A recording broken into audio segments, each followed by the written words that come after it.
반갑습니다. 12일 화요일 새벽 하나님께 올려드립니다. 함께 형제의 모습 속에 찬양 부르십니다.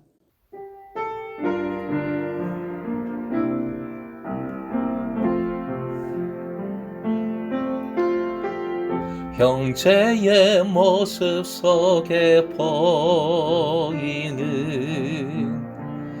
하나님 형상 아름다워라. 존귀한 주의 자녀 됐으니 사랑하며 섬기리. 우리의 모임 중에 임하신 하나님 영광 아름다워라. 존귀한 왕이 여기 계시니 사랑하며 섬기리.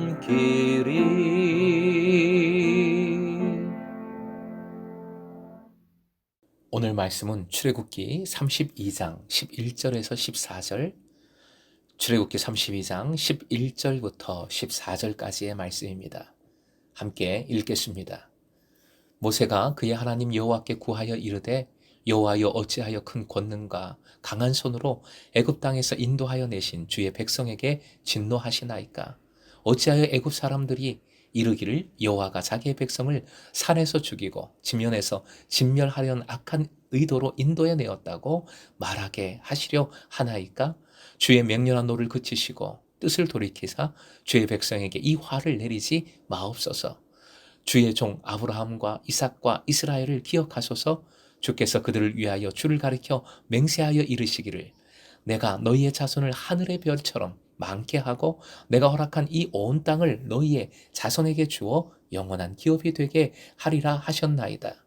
여호와께서 뜻을 돌이키사 말씀하신 화를 그 백성에게 내리지 아니하시니라. 오늘의 기도 제목, 구원과 관계와 말씀을 붙들어 기도할 때 다시 살아나는 은혜를 주소서.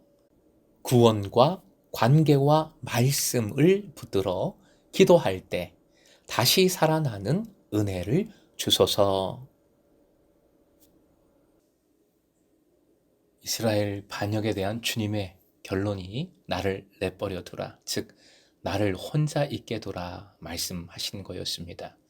하나님께서 이스라엘 백성들과 관계를 갖지 않으시겠다, 관계를 끊으시겠다 하신 말씀입니다. 더구나 모세에게는 인간적으로 혹할 제안을 하셨지요. 모세만은 큰 나라를 이루게 해 주시겠다 제안하셨습니다. 그리고 오늘 본문으로 말씀이 이어집니다. 모세의 반응, 모세의 대답이지요. 모세는 한마디로 주님의 제안을 거부했습니다. 그리고 중보 기도로 나아갑니다. 이 기도의 근거가 중요합니다. 하나님께 대답한 모세의 대답의 근거가 중요하다는 것이지요. 근거는 세 가지로 정리를 해볼 수 있습니다. 함께 상고합니다. 첫째, 구원입니다. 11절, 12절에 나오는 것인데요. 주님께서 구원해 주신 주님의 백성이라는 사실로 하나님께 아뢰고 있습니다. 두 번째는 관계입니다. 11절에 이런 표현이 나오죠. 주의 백성.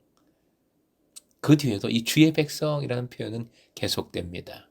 주님께서 택하신 백성, 주님께서 사랑하신 백성, 주님께 소속된 백성이라는 표현입니다. 한마디로 관계를 나타내는 말씀입니다.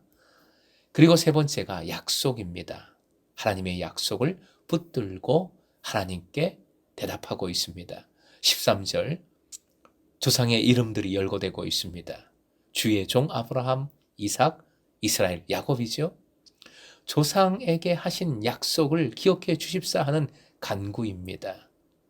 하나님께서 각각 해주신, 조상들에게 각각 해주신 약속들이 있지요. 그 약속들이 계속 이 조상들에게 반복이 되었습니다. 그 약속을 동일하게 모세는 붙들고 하나님께 간구하고 있는 것입니다. 세 가지 참 중요하죠. 화면 보시고 함께 읽겠습니다. 구원, 관계, 약속. 이 세 가지는 한마디로 주님의 은혜이지요. 하나님께서 허락해 주신 은혜, 하나님의 사랑입니다. 그리스도인이 우리가 기댈 것은 이것밖에 없지요. 이게 전부지요. 모든 것이 은혜이기에 은혜만큼 위력이 있는 것이 없습니다. 사랑으로부터 어떤 것도 끊을 수 없다 하셨지요. 사랑은 무한한 능력이기에 사랑만큼 위대한 것이 없습니다. 그러니 내 자신을 위한 기도이든 다른 이들을 위한 중보 기도이든 기도한다면 기도할 때 반드시 이 세 가지를 근거로 삼아 기도해야 하는 겁니다. 14절이 주님의 은혜와 사랑을 잘 보여줍니다. 하나님께서 뜻을 돌이키셨다. 말씀하신 화를 그 백성에게 내리지 아니하셨다. 증거합니다. 하나님께서 용서하시고 사랑하려 하시다가 뜻을 돌이켜 멸하신 적은 없습니다. 뜻을 돌이켜 용서하고 사랑해 주셨다만 있습니다. 주님은 변개치 않으시는 신실하신 분이심을 믿으시기 바랍니다. 결국 언제나 변함이 없으신 하나님, 그 사랑에, 그 은혜에 변함이 없으신 하나님이십니다. 내 모습 이대로 찾아와 주시고 품어주시고 구원해 주시고 사랑해 주시는 하나님이십니다. 이제 우리도 내 입맛에 맞는 하나님이 아니라 하나님 그대로 사랑하고 예배하십시다. 그 사랑 안에서 다른 이를 위하여 중보하십시다. 다른 이들을 섬기십시다. 위기가 올 때가 있어요. 내 삶이 흔들릴 때. 내가 뭘 잘못해서 주님의 진노하심 속에 있는 건지 항상 뭐가 안 되고 힘들고 어려울 때가 있습니다. 그리할 때 다시 한번 그리스도인으로서 이 세 가지를 곱씹어 보십시오. 주님의 구원이 어떠한 구원인지, 주님과의 관계가 어떠한 관계로 이루어지고 있는지, 그리고 내가 주님의 약속의 말씀을 온전히 알고 붙들고 기억하고 순종하고 있는지 돌아봐야 합니다. 주님의 구원이 어떠한 구원입니까? 완전한 죄인을 완전한 사랑으로 완전하게 구원해 주신 너무나도 큰 은혜이지요. 너무나도 큰 사랑입니다. 그 큰 은혜를 생각하면 두려움도 분노도 감사로 바뀌어질 수밖에 없습니다. 주님과 더욱 친밀한 관계를 이루십시오. 믿음의 본질은 주님과 함께함입니다. 주님과의 친밀한 관계를 이루는 것입니다. 그리고 약속의 말씀을 쉐마하십시오. 쉐마 아시죠? 기억하시죠? 주님의 말씀을 듣는 것, 아는 것, 묵상하는 것, 그리고 순종하는 것. 그것도 혼자가 아니라 함께 순종하는 것. 이 모든 것이 쉐마입니다. 약속의 말씀을 기억하고 알고 계속 묵상하고 순종하십시오. 그것이 가장 큰 복을 누리는 첩경인 줄 믿습니다. 혹시 가정에 문제가 있으십니까? 가정이 흔들릴 때도 이 세 가지를 꼭 붙들고 기도해야 합니다. 나라를 위해 이 세 가지로 우리는 중보해야 하겠습니다. 특히 공동체, 내가 섬기는 교회. 요즘 교회들 참 문제들이 많은 것을 봅니다. 물질로, 관계의 파괴로, 세상적인 가치로 흔들리는 것을 요즘 참 많이 보고 듣습니다. 이러다가 다 죽어 하는 유명한 대사가 생각이 날 정도예요. 진짜 마음이 아프고 하나님 앞에서 두려움을 느낍니다. 나는 깨끗하다. 나는 문제가 없다가 아니라 이 세 가지를 반드시 붙들어서 내가 먼저 하나님 앞에 자복하고 이 죄인 주님께서 구원해 주셨습니다. 그러니 주님 안에서 주님의 심장으로 사랑하고 기도하고 함께 주님께로 나아갑니다.